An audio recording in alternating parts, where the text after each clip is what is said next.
আমরা এখান থেকে 4 নম্বর অঙ্কটা করব। হ্যাঁ, 4 নম্বর অঙ্কটা আমরা উঠাই নিই। বলো তো ভাইয়া 4, তাহলে আমি এখানে উঠাই। m গুণ 4 হচ্ছে যে m গুণ m স্কয়ার, তাই তো। তারপরে আছে গুণ n কিউ, তারপরে m কিউ গুণ m কিউ, তারপরে গুণ n7। হ্যাঁ ভাইয়া, আমি বলেছিলাম যে বেজে যদি একই জিনিস থাকে একটা নেব, বেজে যদি একই জিনিস থাকে একটা নেব। তা প্রথমে m এর কাজটা করব। হ্যাঁ, পড়ার সময় কি m কে আগে পড়ি নাকি n কে আগে পড়ি? m কে আগে পড়ি। তাহলে m এর কাজটা আগে করে নিই। হ্যাঁ, তাহলে সমান সমান দিলাম। এখন প্রথমে m দিলাম একটা। হ্যাঁ, এই যে m, বেস থেকে একটা কমন নিলাম। কি বেস থেকে একটা কমন নিলাম। তাহলে এখন দেখো m গুলো দেখো, এই m এর মাথায় কিছু না থাকলে, যার মাথায় কিছু নাই তার মাথায় 1 আছে। কি কত আছে?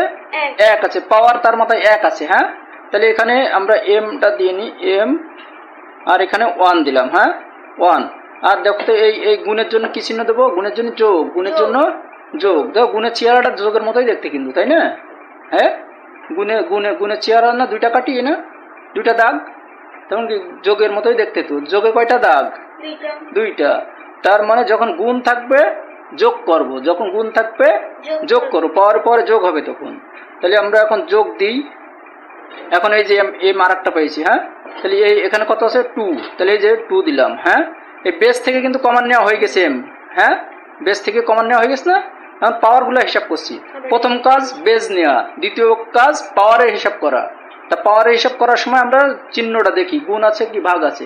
গুণ থাকলে যোগ, ভাগ থাকলে বিয়োগ। ভাগ থাকলে ভাগের চেহারাটা দেখো তুমি কার মতো দেখতে? ভাগের চেহারা বিয়োগের মতো দেখতে না?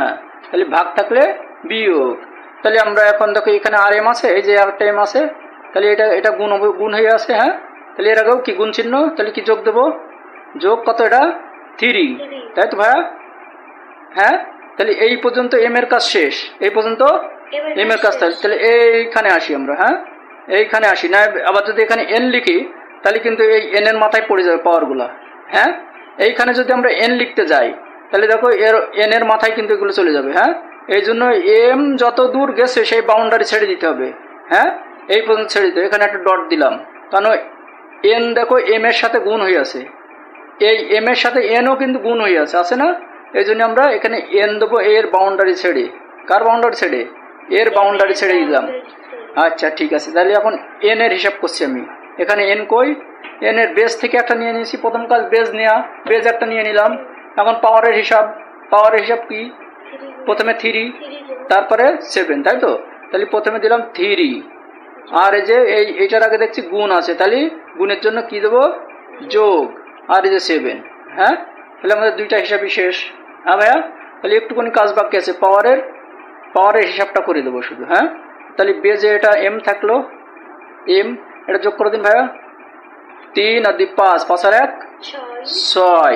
তাহলে কি m এর মাথায় 6, এখন n। হ্যাঁ, এই যে গুণ চিহ্ন ছিল দেখছো, গুণ চলে আসে না, কাছাকাছি চলে আসে। হ্যাঁ, এখন 7 আর 3 10। এখন দেখো কাছাকাছি আছে, যার যার মাথায়ও আছে। হ্যাঁ, তাহলে এটা হচ্ছে আমাদের অ্যান্সার। একদম সরল না? একদম সহজ না ভাইয়া? আচ্ছা ঠিক আছে।